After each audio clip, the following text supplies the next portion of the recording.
Poland के PM ने कहा हालात अब खतरनाक मोड़ पर पहुंच गए। बेलारूस बॉर्डर को सील कर सकता है पोलैंड। देखिए नौबत यहां तक आ गई। लिथुआनिया भी बेलारूस सीमा को सील कर सकता है। बेलारूस सीमा पर पोलैंड लिथुआनिया का मंथन लगातार जारी है, लेकिन इस बात पर अब बहुत गंभीरता से हो रहा है विचार। आरएसएन सिंह साहब हमारे साथ मौजूद हैं। सिंह साहब, आप कुछ ऐड करना चाह रहे थे और बेलारूस की भूमिका को अब आप कैसे देखते हैं, कैसे एनालाइज करेंगे? नहीं, ये जो लोग बात कर रहे हैं, मेरा अपना ये मानना है कि ये वैगनर ग्रुप और पुतिन के बीच में जी, या फिरगोजिन और पुतिन के बीच में जो आपने तनाव देखा था, जो कसी देखी थी, वो स्टेज मैनेज था। और उसके बाद आपने देखा कितनी आसानी से जाके वो बेलारूस में डिप्लॉय हो गए और कितनी आसानी से वो पोलैंड के वो सीमा पर पहुंच गए हैं। बिल्कुल। अब वैगनर ग्रुप और ये तमाम इनकी ज़रूरत इसलिए भी है कि ताकि डिनाइबिलिटी मेंटेन किया जाए, क्योंकि आपको मालूम है कि नाटो का जो ये है, जो उनका कॉन्स्टिट्यूशन है, वो कहता है कि अगर नाटो के किसी देश पे हमला होता है तो it will be constitute as a attack on the entire NATO bloc. तो ये इसलिए ये सारा, इसीलिए मैं कहा ये बड़ी अजीबोगरीब तरह की लड़ाई है और इस लड़ाई से बहुत सीख लेने की ज़रूरत है। बिल्कुल। उधर अमेरिका जो चाहता था, वो चाहता था कि आर्कटिक तक नाटो का एक्सपेंशन हो जाए, उसने कर लिया है। स्वीडन, फिनलैंड, ये तमाम ये लोग अभी नाटो के मेंबर हो गए हैं। अब जेलेंस्की जब जाते हैं नाटो समिट में, तो वो मैं क्या कहूँ, उनकी जो बदहाली देख के मुझे बहुत दुख हुआ था।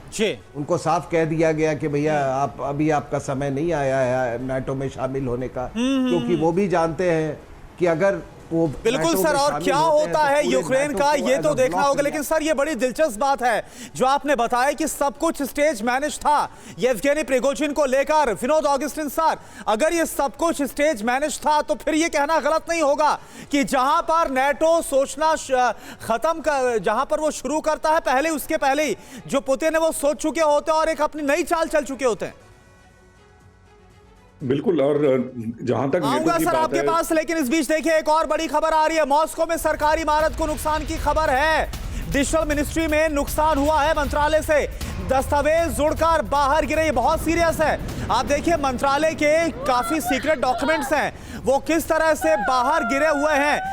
और ये तस्वीर आपके सामने, ये देखिए वही तमाम दस्तावेज जो कि डिजिटल मंत्रालय के हैं। और ये जैसे धमाका हुआ, इसके बाद सड़क पर बिखरे पड़े हैं लोग। देखिए किस तरह से इन डॉक्यूमेंट्स को दिखा रहे हैं और इनके साथ तस्वीर खींच रहे हैं। ये अपने आप में एक बड़ी चिंता की बात, बड़ी चिंता का विषय ये पुतिन के लिए साबित हो सकता है। और अंदर की आप तस्वीरें देखिए, अंदर की तस्वीरें आपके सामने हैं। अब मैं सवाल सर इस पर आपसे पूछना चाहूंगा, हालांकि मैं येवगेनी पर पूछना चाह रहा था, लेकिन ये कितनी बड़ी चिंता का विषय साबित हो सकता है, क्योंकि मंत्रालय के तमाम जो डॉक्यूमेंट्स हैं वो 20 सड़क पर बाहर बिखरे पड़े हुए हैं।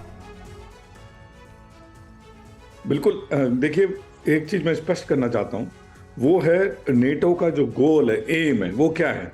वो अपने सदस्य देशों के जो व्यक्तिगत स्वतंत्रता, लोकतंत्र, मानव अधिकार और कानून, ये सब का स्थिति जो है वो सुनिश्चित, तो यही इनका सबसे बड़ा एम, उनका गोल ये है।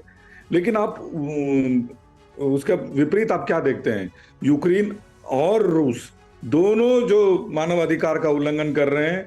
और मैं अभी आपसे बात करते करते मानवाधिकार का जो लेखा जोखा क्या है, उसकी परिभाषा क्या है, अगर आप यूएन में जाकर के देखेंगे, जानबूझकर नागरिक आबादी के खिलाफ या जो शत्रुता नहीं रखते हैं, जो प्रत्यक्षभाग, तो उनके खिलाफ अगर आप हमला करते हैं या उनके वस्तुओं पे हमला करते हैं तो वो एक युद्ध अपराध या मानवाधिकार का अपराध कहलाता है। और ये दोनों ही देश, यूक्रेन हो या रशिया हो, ये दोनों ही वॉर क्राइम के बाग हैं। और ये जब इंटरनेशनल कोर्ट ऑफ लॉ या इंटरनेशनल जस्टिस के सामने जब जाता है ये बात, तो ये कौन कहाँ खरा उतरेगा, लेकिन प्रोफेसर अमिताभ भी चर्चा करना जरूरी। बिल्कुल विनोद सर, जो आप जानकारी दे रहे हैं वो बहुत बड़ी है।